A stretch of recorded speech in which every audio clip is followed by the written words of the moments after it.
ताई आपलं नाव काय सांगा आणि तुमची समस्या काय आहे ग्रामपंचायत बद्दल ते कळू द्या आम्हाला.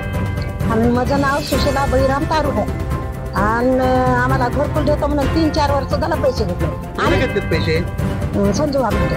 बरं, संजय वाघमारेनं तुम्हाला घरकुल देतो म्हणून पैसे घेतले. ते काय आहे, ग्रामपंचायतला कोण आहेत ते?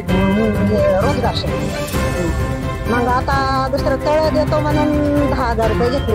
व्याज भरून भरून आम्ही किती करू. ग्रामसेवकाने घेतले की कुणाचं नाव सांगून घेतले त्यांनी पैसे?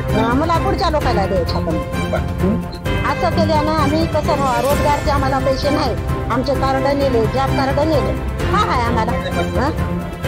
आणि बायला लोकांच्या माणसाला पैसे देऊन उचलायला होता त्यांनी. आमच्याला काहीच नाही. मग आता हे सरकारची योजना का नाही आम्हाला गोरगरीबाला?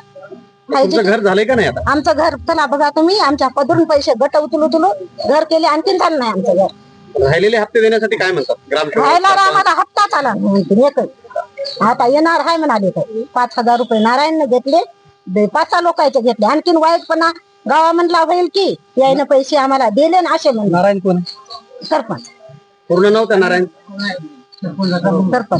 सरपंच असेल की आला असेल का आलता. तर त्याने 5,000 रुपये घेतले बघा. 2-3 महिने आम्ही लोकांच्या याद्यानं पैसे काढून दिले. सरपंचाचा मुलगा आहे का नारायण? हा, सरपंच बाईचा सरपंच आहे ना. मग आता घर तिथं आम्हाला घर काय पोट भराव का घर बांधायला होते काय? चला तिथं घर बघा किती आलाय घर. लोकांचे पैसे 4 लाख रुपये काढले. मग येईल घर आज उद्या येईल.